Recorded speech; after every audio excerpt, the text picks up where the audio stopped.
Probably the line is there before the Hasn't been here for long.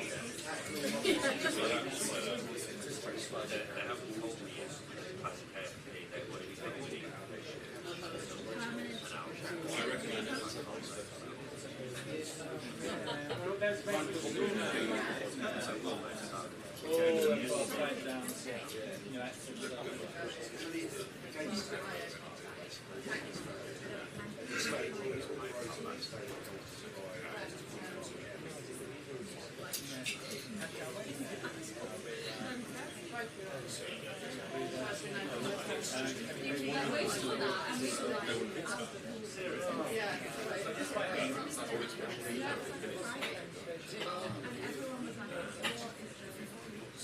It's on Metropolitan. You go through Harrow, you went to some look.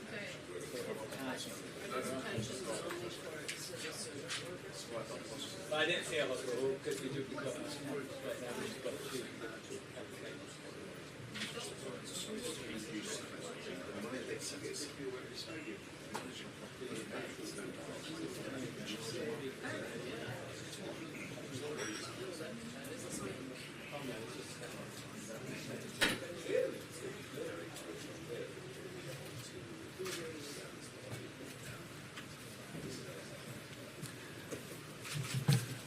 Okay.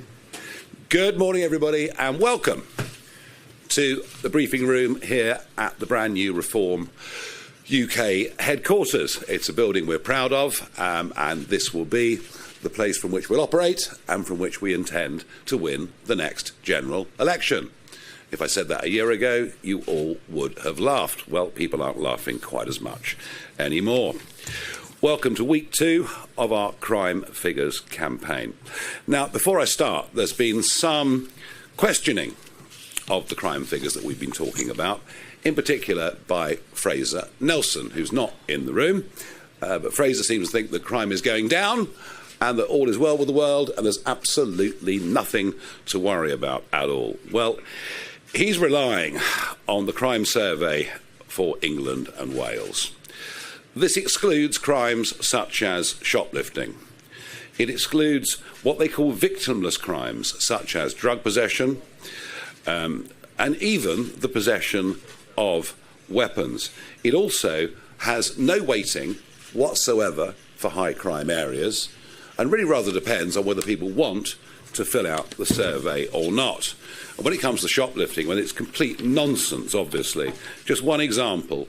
The House of Lords Justice and Home Affairs Committee estimated that the true extent of shoplifting last year was 17 million incidents. So the CSEW, as far as we're concerned, is pretty much discredited as a means of measuring crime. And I think we all know that crime has risen significantly over the course of the last few years. And most of us now just don't even bother to report crime. Firstly, because we don't think the police will do anything about it. And secondly, because if we have our mobile phone stolen and we report it and claim on the insurance, the premium will double or treble. And that goes for much household crime as well. Over the course of the last week, migrant crime has been a very, very big debate around the country following the episode that took place at the Bell Hotel in Epping. And over the course of the next few weeks, we will delve more deeply into this. There is an alarming parallel between the extraordinary increase in the number of reported rapes and the wholly irresponsible immigration and asylum policies pursued by first Labour and then by Conservative governments. And even to have said that a couple of years ago would have been difficult without being shouted down. And I'd felt that we'd finally come to a place where we could honestly talk about crime, where we could honestly talk about the fact we want the right types of people from different countries coming into Britain, not the wrong types of people. We were even able last week to mention the fact that Afghan men are 22 times more likely to be convicted of rape than British-born nationals. And in the Sun national newspaper this morning, you'll see the figure they report there, that for sexual assaults in London, over the course of the last 7 years, 40% of them have been committed by non-British nationals.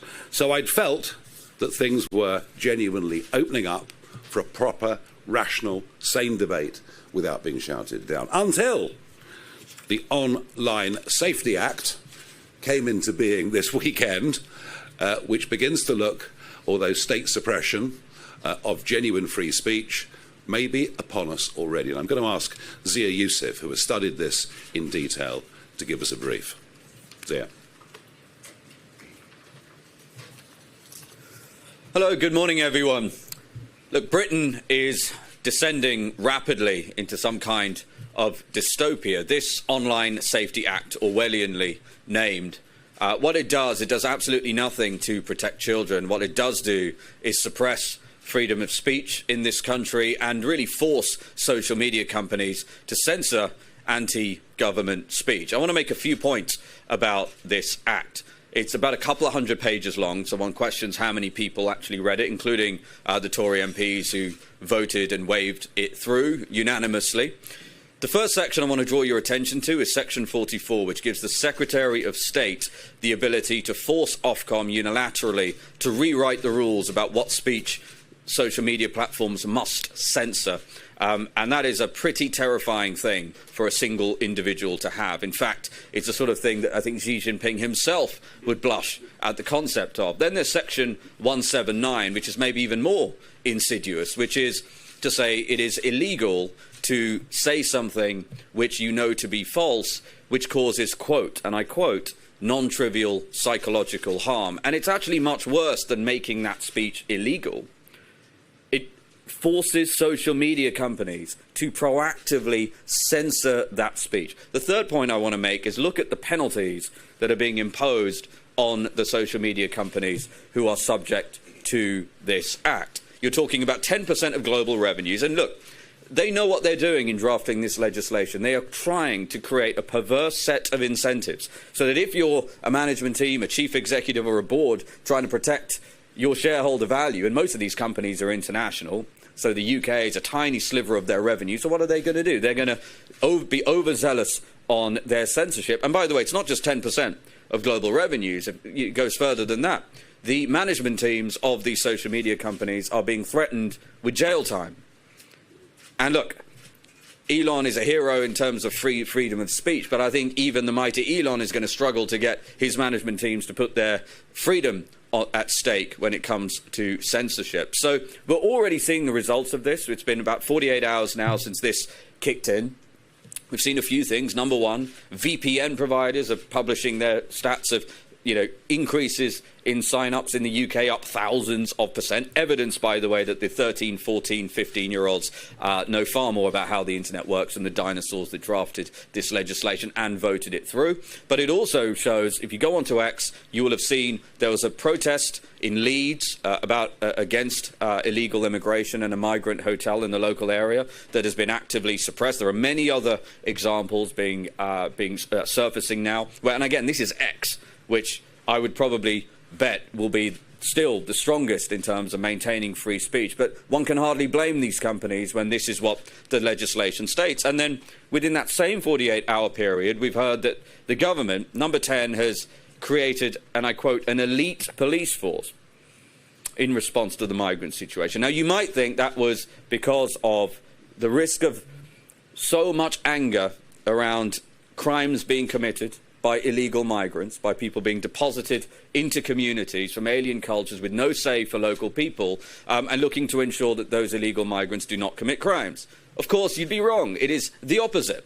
This elite police force has been set up in order to, quote, monitor anti-migrant sentiment. So I use the word dystopia advisedly.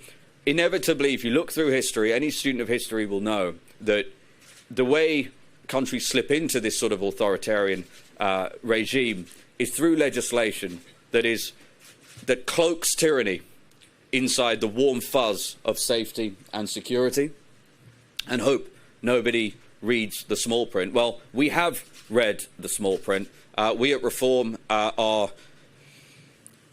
we think this is the greatest assault on freedom of speech in our lifetimes, and I can announce today that as Prime Minister, Nigel Farage and a Reform government will repeal the Online Safety Act. Yes, we agree children need to be protected. This does not protect children. I want to stress this. I actually think people who actually understand tech, and I want to stress the people who drafted this and voted it through do not understand it, can understand that sending all of these kids onto VPNs is a far worse situation and sends them much closer to the dark web where real dangers lie.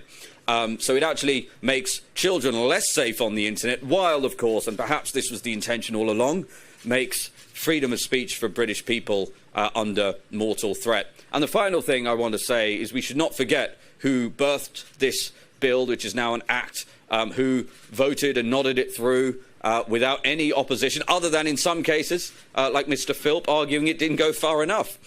So the people who did this were the Tories, including, by the way, the ones who now present themselves as against all of these horrors, people like Suella Braverman, people like Robert Jenrick, who, in my view, represent the most insidious form of politician, people who tell us all of the things we want to hear, but when they had power in their hands and could do something about it, they sold us out when it counts.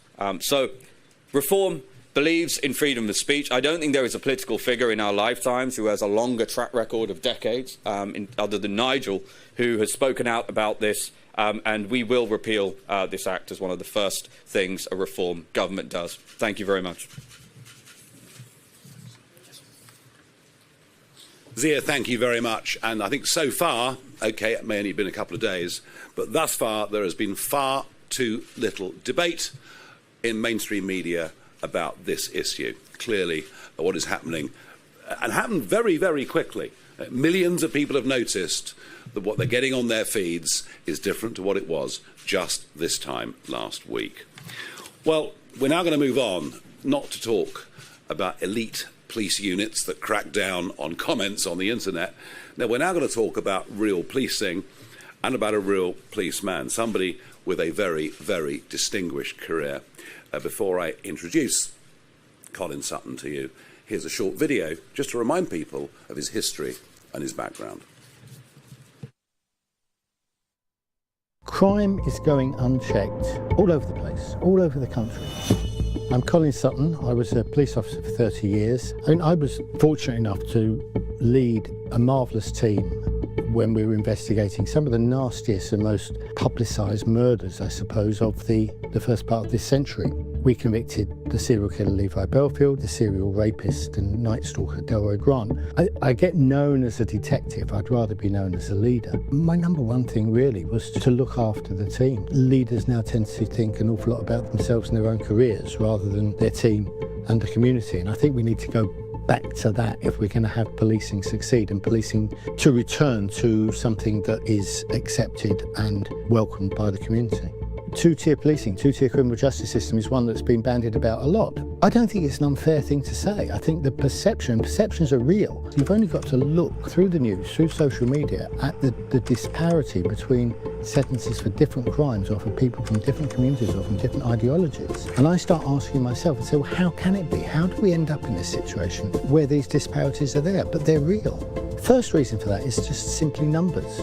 Officers in London particularly are going from blue light call to blue light call to blue light call, and they haven't got time to speak to people, they haven't got time to find out about their community. There's too much work to do, that things are not happening in the criminal justice system quickly enough, decisively enough. 14 years of the Tories caused it, it happened on their watch.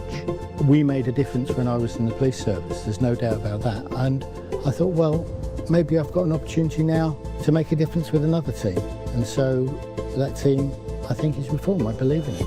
The greatest asset Reform has in some ways is our leader, because he is a communicator. We need to be able to replicate that locally so people will follow us. It's about teamwork, and it's about one voice taking other people with us. I think the best chance of making sure we turn this round and we make this change is if we have a Reform UK government. Britain is lawless. Britain needs reform.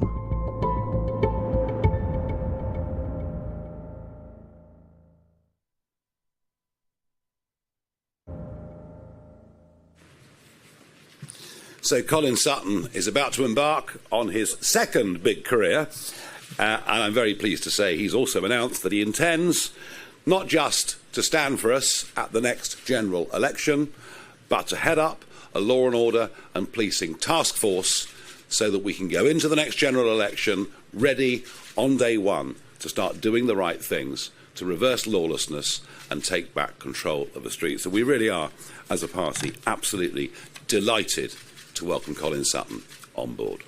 Colin. Welcome. Well, I'm so glad to be here. Hello, everybody. Thank you for coming, I suppose.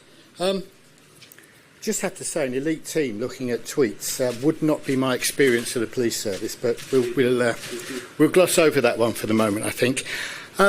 You might be asking why I'm here. Why Reform? Why now? Why do this? Why not get my handicap below 11? I don't know. I do know, actually. It's because for 14 years we saw the Conservatives wreck our country and wreck, for me, the most important institution in that country, which is our police service.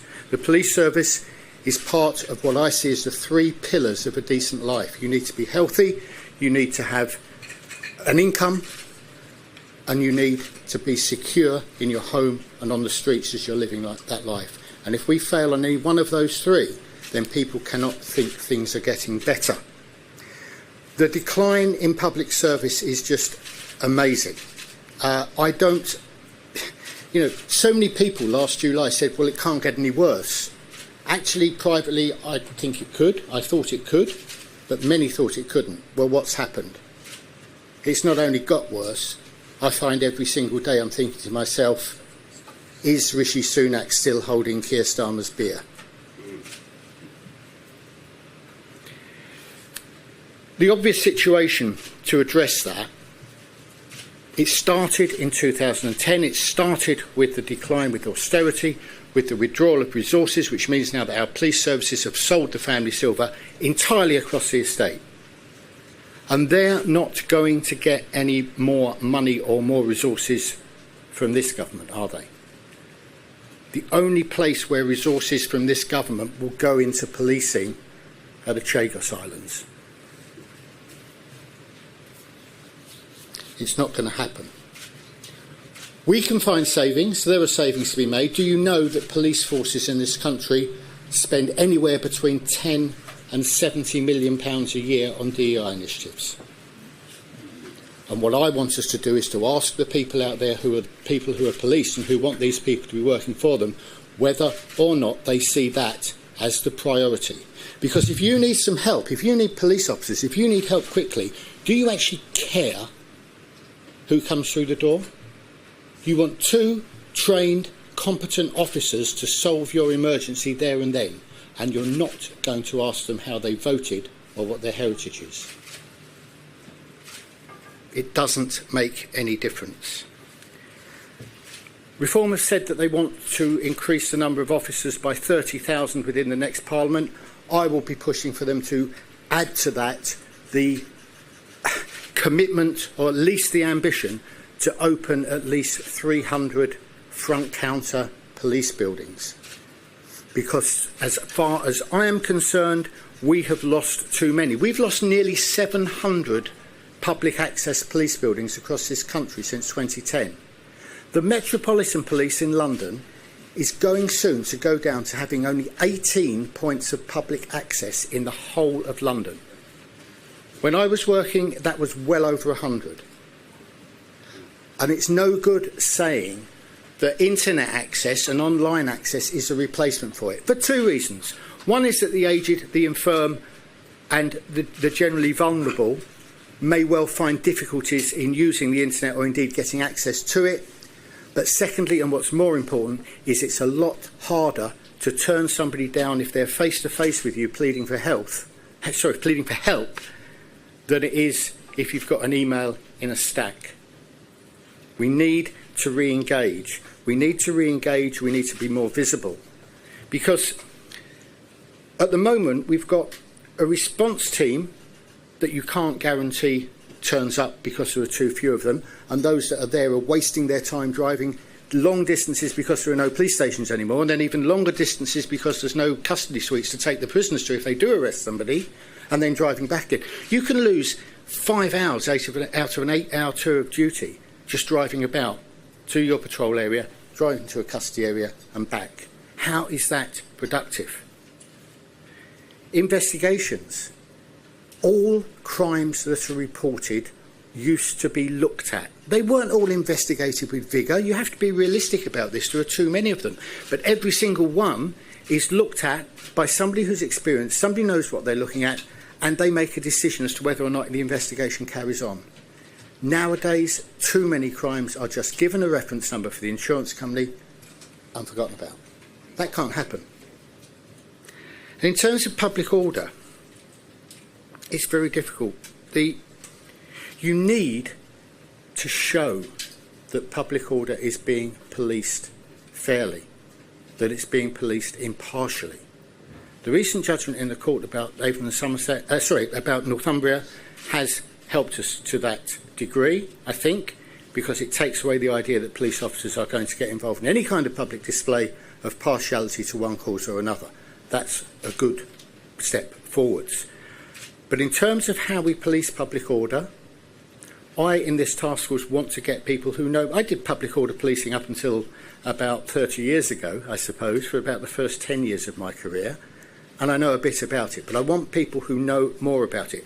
And they might be able to explain to us why it is that some bodies, some organisations, are perhaps more clever in the way that they mount their protests compared to others, and that's why you get the different levels of policing. I don't know.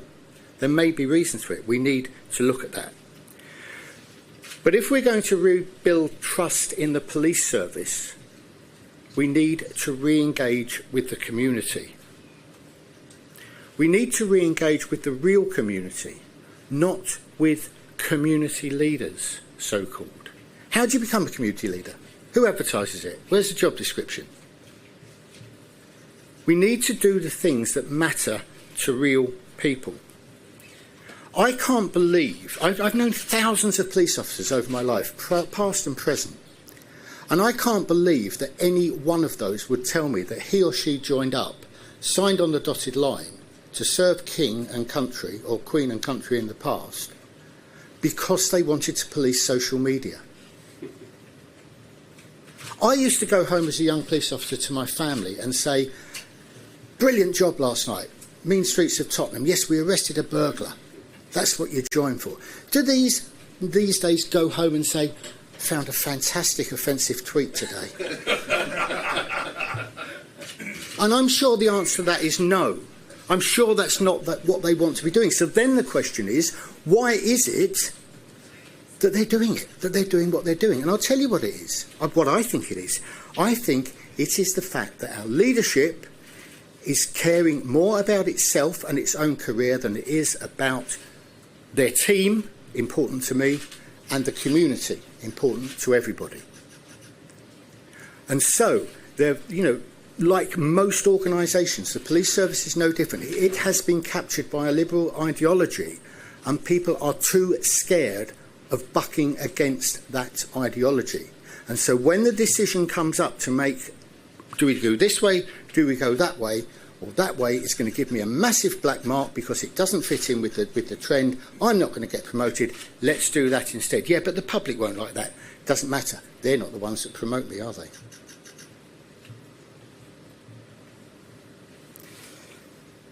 The dilemma that the officers often have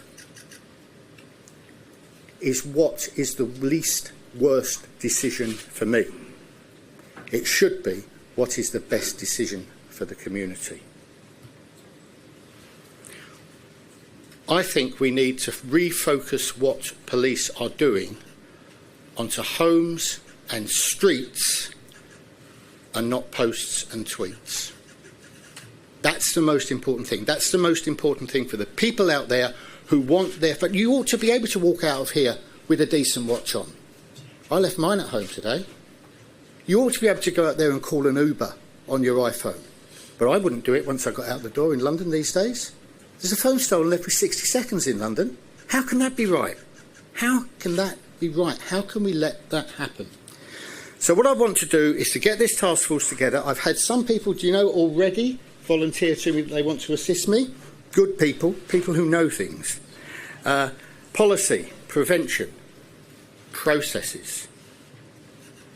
Police officers who are watching or listening to this will smile when I say the 3 Ps because that means something else in policing. I won't go into that here. Okay? But policy, prevention and the processes is what we will look at.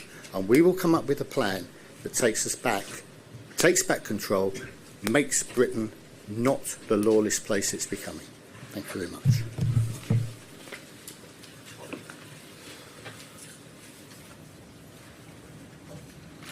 Colin, thank you very much indeed. Now, we will move to questions, of which there are quite a few.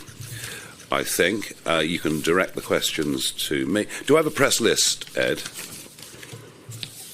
I do. I've got it. You can direct the questions to anybody here. There's a handheld mic at the side. Let us begin with Alex Forsyth, BBC. Hi, thank you so much. You say you want to repeal the Online Safety Act. What, if anything, would you replace it with? Or do your concerns about free speech outweigh any concerns about children accessing suicide material, self-harm content, or pornography? And Donald Trump's in the UK today. That issue of steel tariffs still unresolved. Do you think that Donald Trump's tariffs have been good for British business? Point one, Azir made perfectly clear, of course, we want to find a way of protecting young people from not getting hold of harmful or dangerous content. But if a result of what we've seen over the weekend is driving people off towards VPNs, potentially towards the dark web, we might find young people accessing even more dangerous content than they were before this legislation came in. So, would we do our best to find a way of making this work? Yes, but frankly, Azir is far more tech savvy than I am, so I'm going to take his word for it. His belief is that those that drafted this act genuinely didn't understand how the tech world works and have produced something with the very best of intentions, but the result of which, frankly, does lead us towards a very dystopian place. Trump and tariffs, look, we're better off than being in the European Union, I think is the answer, and it's ironic, isn't it, that Keir Starmer says, look, we're doing better than Brussels, that Keir Starmer says, look at this great deal we've got with India, and, the most anti-Brexit, pro-second referendum Prime Minister, ironically, is actually benefiting in some ways from Brexit, mind you. Given everything else that's going on with his career at the moment, I guess he does need the odd good turn. Adam Cherry, GB News. Thank you. Prime Minister's meeting the President today. Are you planning to meet President Trump whilst he's here? Are you still speaking to him, or have relations cooled with the President? No, when he was up in Turnberry last May, I think I was there for GB News actually, but I was there and I stayed there and I was obviously back for the campaign in November, and I was in Mar-a-Lago on the 5th and 6th. I'm in a slightly awkward position now, or he's in a slightly awkward position with me. I can't just bowl up on a friendly trip for diplomatic reasons, whilst he's there with the Prime Minister negotiating steel tariffs and much else. It just doesn't work. Am I on good terms? I had dinner with Donald Trump Jr. the other week. I'm in good terms. I'm on good terms with the administration. My relationship with Trump has always been one of friendship, but right at the moment, diplomatically, it doesn't really work. Justine from ITV.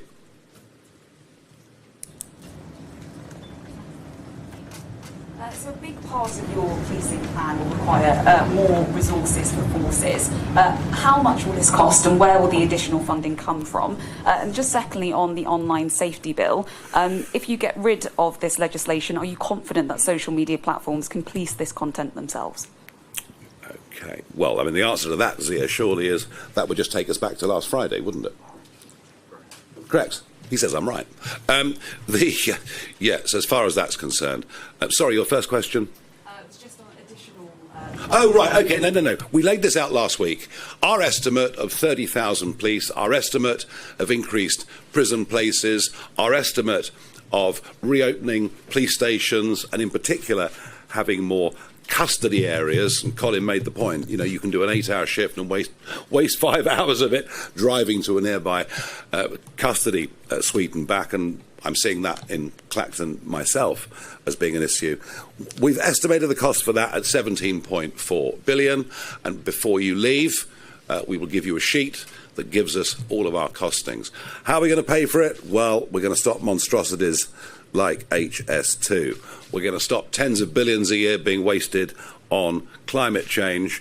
And as you know, we have ongoing conversations with the Bank of England, who appear to be quite close to locking in a loss of up to £100 billion.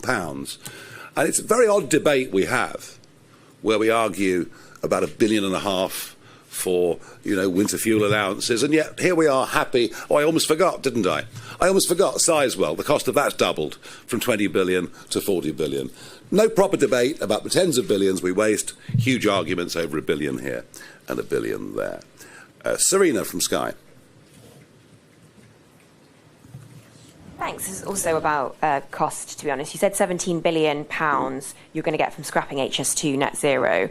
You're promising you'll halve crime rates in 5 years. That seems like a bargain price for that price tag. The party's economic programme also claims to deliver tax reductions, spending cuts, but also improved public services. This sounds a bit sort of Liz Truss economics, doesn't it? A bit too good to be true. No, because what Liz Truss didn't do was put any spending cuts into that budget.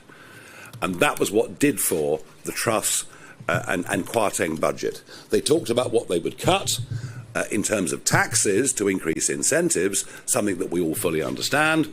What they didn't talk about were big cuts to public spending. And it's funny, but a chap in Argentina has cut the public sector workforce by 15%, and we're now witnessing Argentina really for the first time in 100 years, after just decline, devaluation, default, and we're now witnessing, I think, the beginnings of an economic miracle, which is happening in Argentina.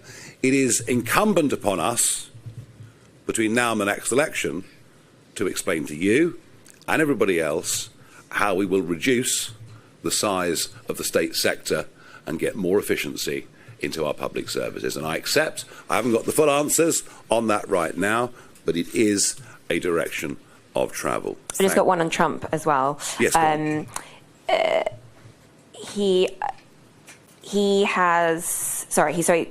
Trump is meeting Keir Starmer today. He's been the first to get a trade deal. Trump has said he likes the Prime Minister. Do you think he's doing a good deal?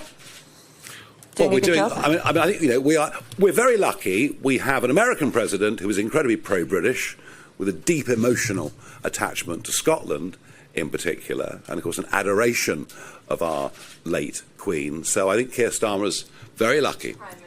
I think very, very lucky. He's always nice about Keir. He does say he's a bit more liberal than me, which is a slight understatement. But I think Starmer's very, very fortunate to have this American president. And he's right about the windmills. Right, next one. Christopher from PA, please. Thanks. You talked about, at the start, letting the right sort of people into the country. Yeah. Donald Trump's been convicted of a number of offences and found liable in court for sexual assault. Is he the right sort of person to be letting into the country? I think that was a civil case, not a criminal case. Am I right or am I wrong? Thank you. I'm talking about huge numbers of undocumented young males who throw their iPhones and their passports into the English Channel as they reach the 12-mile line. I can send you the video if you like. I've actually videoed it. Coming in from goodness knows where, but predominantly coming in from Afghanistan, Iraq, Iran, Eritrea, coming in from countries in which women aren't even second-class citizens. And we will be talking over the next couple of weeks about the direct link between people like that from those backgrounds and the rise in sexual violence against women and girls in this country. And I think that's why, just in the space of a week, Mums for Reform as a concept has really, really taken off. Claire from the Daily Mail. Thank you. You say you want to repeal the Online Safety Act, but how would you protect children like Molly Russell and stop that happening again? And also, do you accept that at some point you'll have to put up taxes to pay for some of your proposals on crime? Look, I think Zia made it perfectly clear, and I hope that I've repeated it as clearly since. That, of course, we want something to be done to protect children and young children, yes. But when it comes to legislation, you know, the road to hell can be paved with good intentions. And if the result of an attempt by the last government to stop cases like Molly Russell from happening finishes up with genuine, open debate and free speech, able to be erased at the stroke of a pen from one minister, without any checks from Ofcom or from anybody else, and then we find ourselves in the worst place. Can I stand here and say that we have a perfect answer for you right now? No. Can I say that as a party we have more access to some of the best tech brains, not just in the country, but in the world? That I can say to you. And can I say we'd make a much better job of it than has been done? I think that's pretty clear already. Look, as far as taxes are concerned, we have a major problem in this country. People are fleeing the country. There is an exodus going on. And it isn't just the super rich. It isn't just the non-doms. Increasingly alarming are those in their late 20s through to their early 40s, the kinds of people who want to set up businesses, the kinds of people who are prepared to take risk, the kinds of people who do genuinely, when they get it right, create wealth and create jobs, and when they get it wrong, they lose all their own money, and they are fleeing, and they're being encouraged. Lisbon, for many, many years, they're being encouraged by Milan, they're being encouraged by Athens, they're tempted by America, they're tempted by Australia. So, you know, you have to get the tax ratios right. And one thing I will say is that economic growth depends on something called optimism, a buzz, a feeling. And that is something that Starmer and Reeves have absolutely killed. I think the famous things can only get worse speech, the sort of hangdog expression on a good day, tears on a bad day, don't send out a positive energy and a positive buzz. And we are going to be, I've said it before and I'll say it again, we are the party of people who have alarm clocks. We're the party of people who get up in the morning and go to work, who take a pride in what they do. And I think we did a complete change of culture, especially around setting up your own businesses, especially about taking risk than we've had before, or up until now. Azir, please. Can I just add a little bit of meat to the bone to your question again on the Online Safety Act?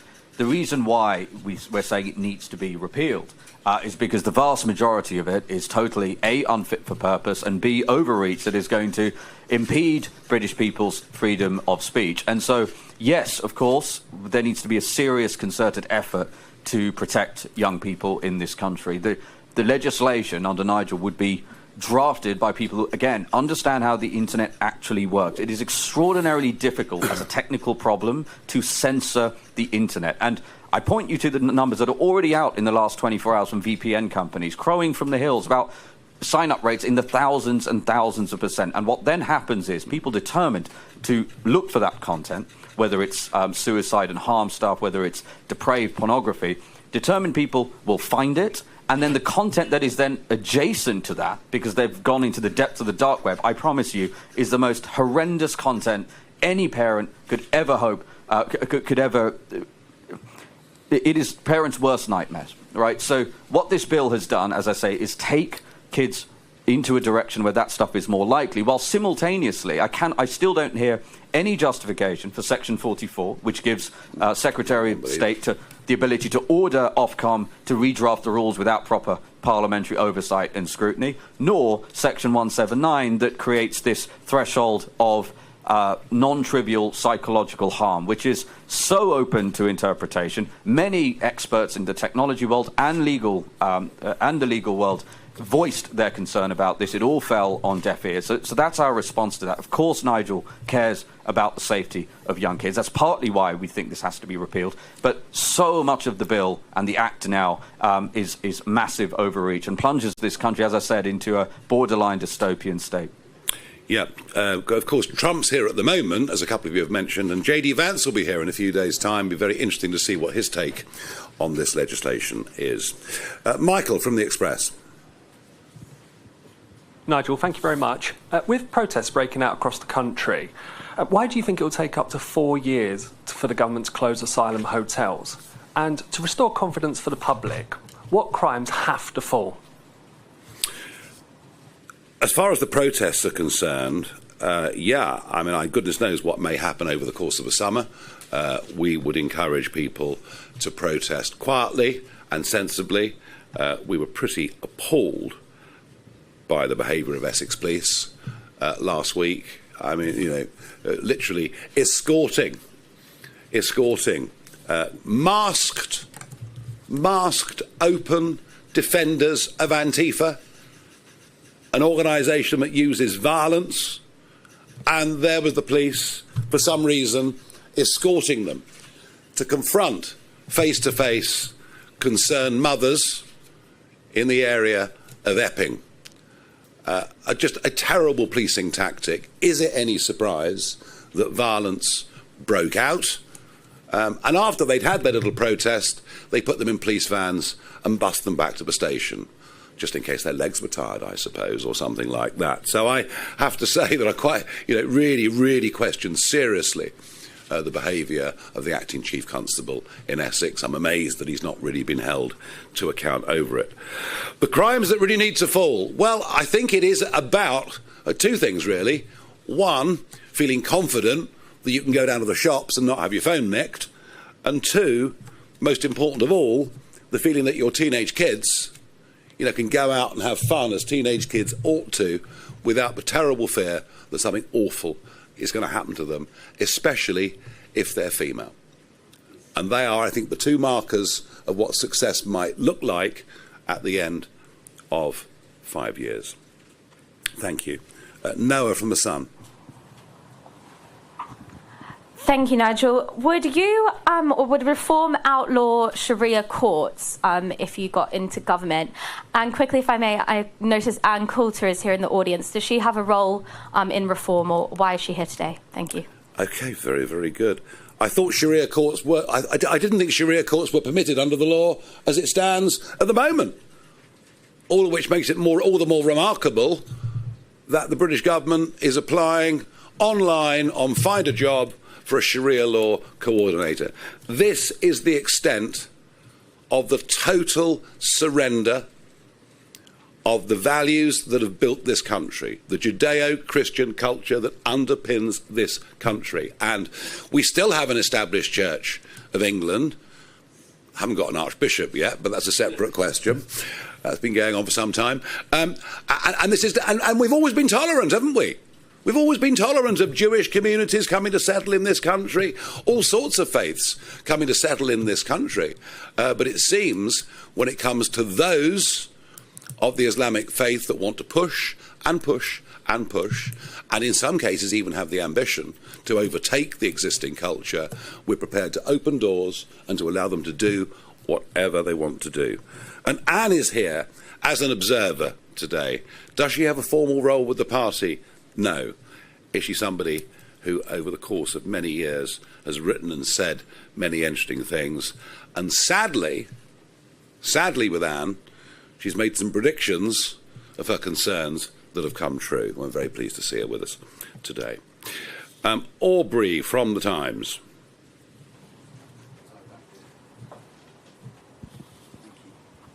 Hello, Nigel. You quoted figures at the top of the press conference about some crimes being committed disproportionately by migrants, and you spoke just now in the sort of Q&A about huge numbers of undocumented young men arriving by small boats. You've said in the past that I think mass deportations are impractical, but what steps would you take to speed up deportations of those people here illegally? And if I can, a question to Zia as well. What discoveries have you made running Doge about how councils handle tackling crime? Is there anything that your unit is encountering about how to address the issue better, given you're now in control of 10 councils and 2 mayoralties? Obviously, all the while we stay part of the ECHR, and British judges can rely upon that. Deporting almost anybody is incredibly difficult unless they're willing to go. And the government's boasting about deportations, but these are frankly visa overstayers, not people that have come across the channel by boat. We'll talk more about deportations over the course of the next 5 weeks. This, as I said last week, is a 6-week rolling campaign. We'll talk a lot more about that over the course of the next few weeks. Zia, Doge. I'm glad you asked that, actually. So that there's a conversation that immediately springs to mind at a county hall. I won't say which one because I don't want to betray the confidence of the people in that room. But there were some of our elected councillors and some of the senior civil servants in that room.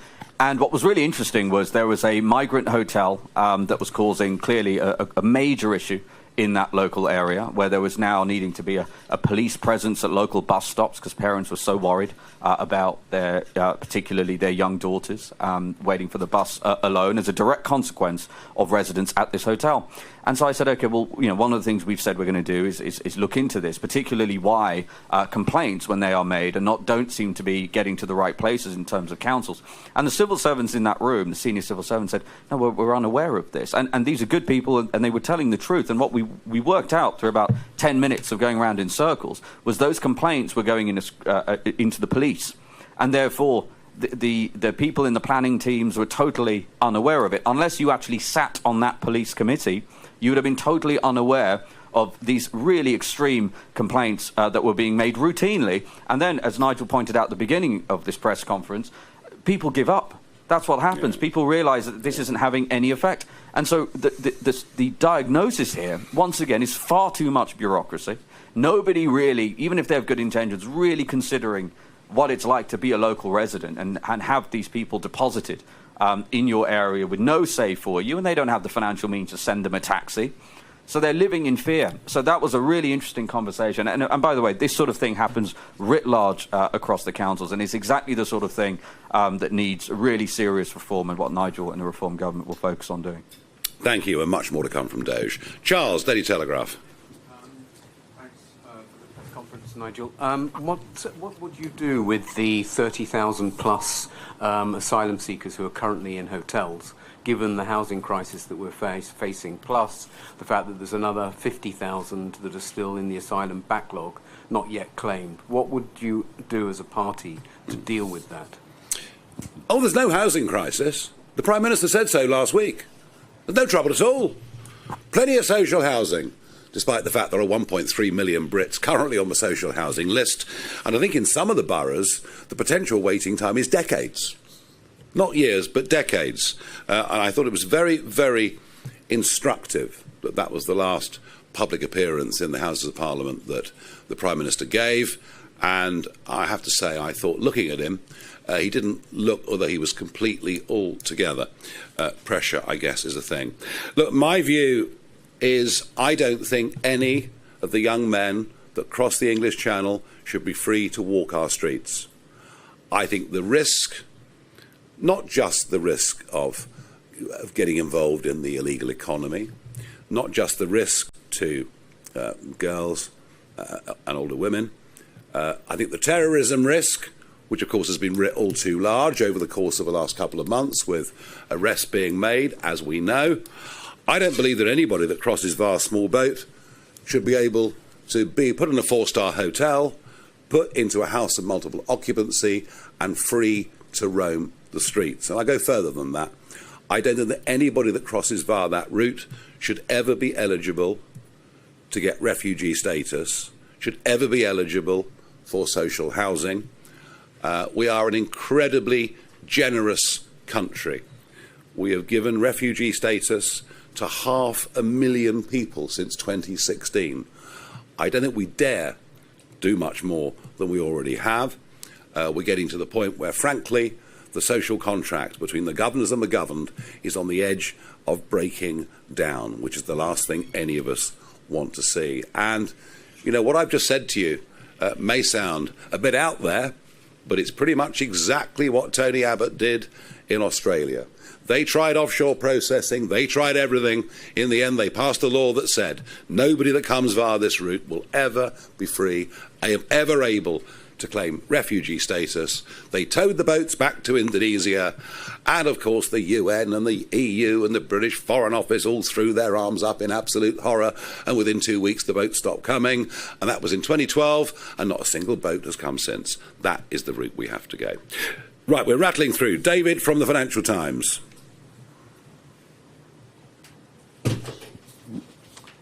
Hello. Elon Musk has come up today. I believe Zia referred to him as a hero of free speech. Is this plan to repeal the law looking at rebuilding bridges with Elon Musk at this time? Good question. Look, you know, Musk and I had a disagreement. People have disagreements. I've been on perfectly civil terms with him ever since. You know, but I'll tell you something that might surprise you. We don't stand up here to say things that we think will curry favour with donors or anybody else. We stand up here and say things because we absolutely believe in our hearts that these are the right things to do for this country. These are the right things to do for the future of our children and grandchildren. And very often I will say things that are not populist at all.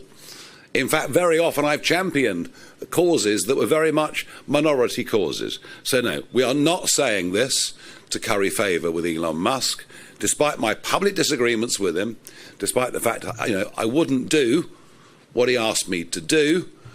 We still believe he is a hero when it comes to free speech. And I don't know, maybe the fact that I wouldn't do what he asked me to do reinforces the first point that I've made to you.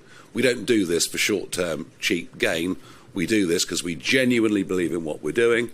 And I think Colin, his view is very much the same as Zia's, as mine, that unless we very rapidly turn this country around, if we allow it to continue with the uniparty running it, and frankly, you'll look here in 10 years' time and you'll see a country that's slipping off the edge towards third world status. That is how much trouble we are in. Right, let's go to Kitty from the iPaper.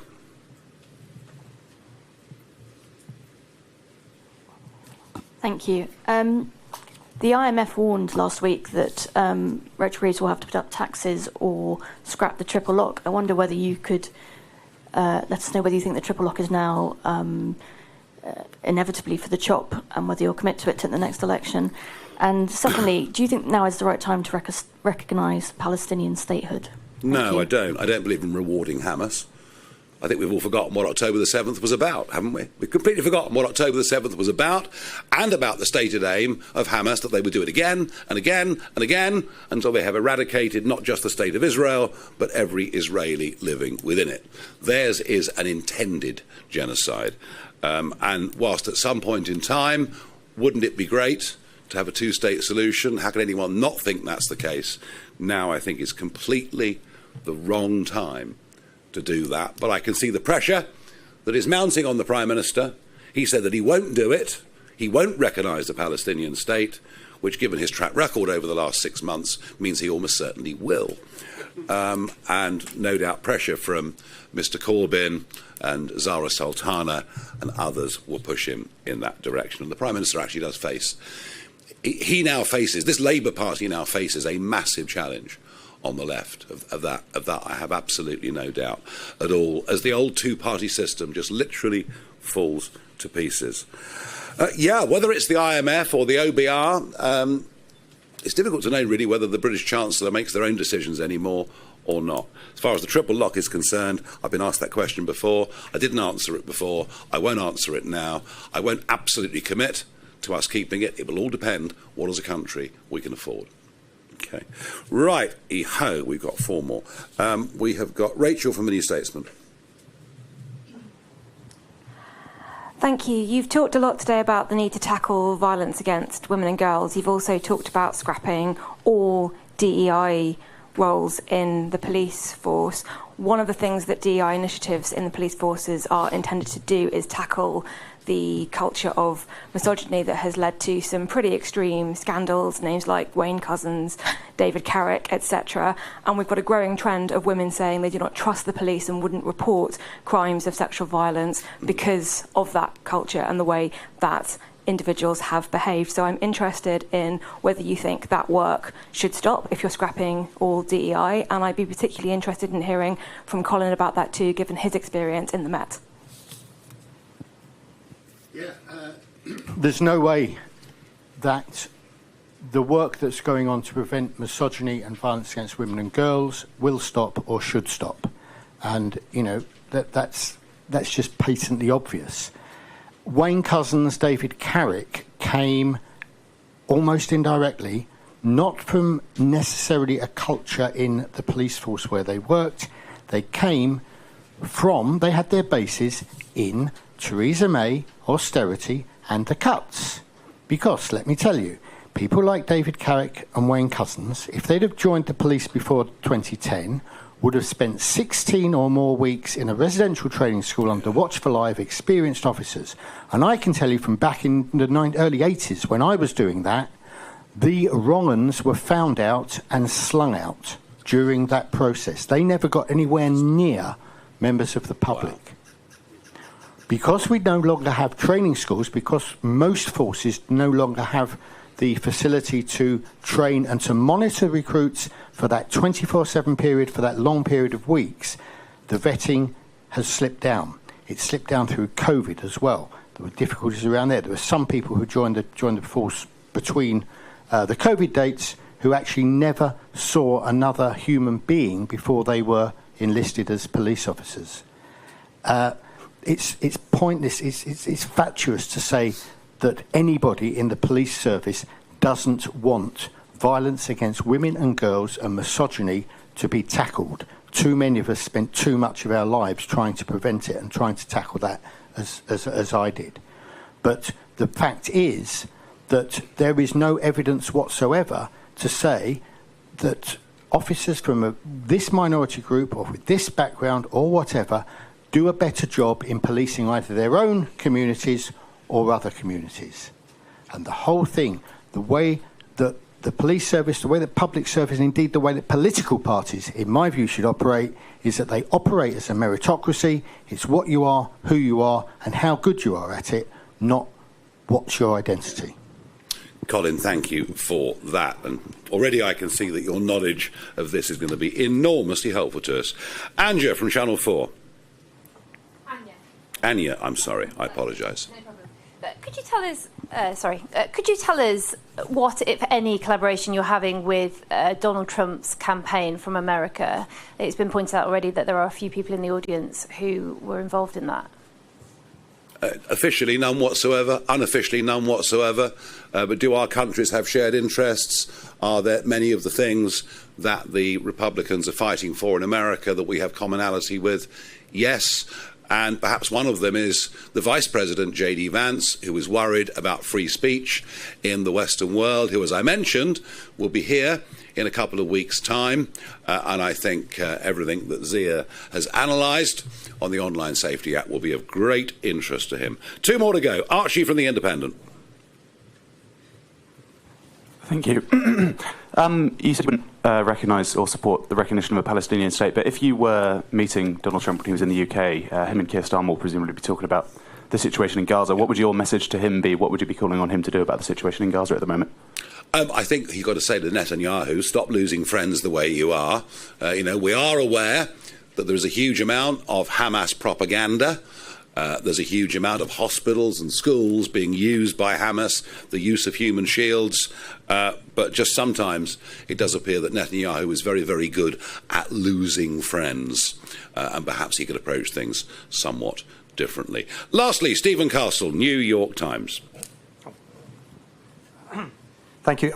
Just on the Trump visit, hello over here. Yeah, hi. Did you actually request a meeting, and if so, was it declined? And the president has actually been very complimentary about Keir Starmer. He keeps on saying he's a very good job, which, correct me if I'm wrong, doesn't seem to be your position.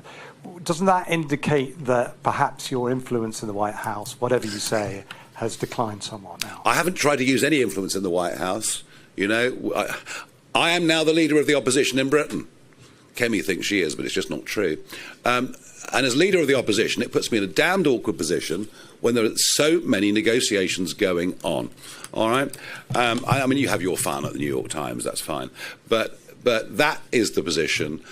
And I'm sure that when the Prime Minister says he likes Keir Starmer, he absolutely means it. I can see that they are bud and buzzes in so many ways. Big personalities, tremendous sense of humour, real-world experience. I fully understand why they are the absolute best of friends. Thank you, everybody.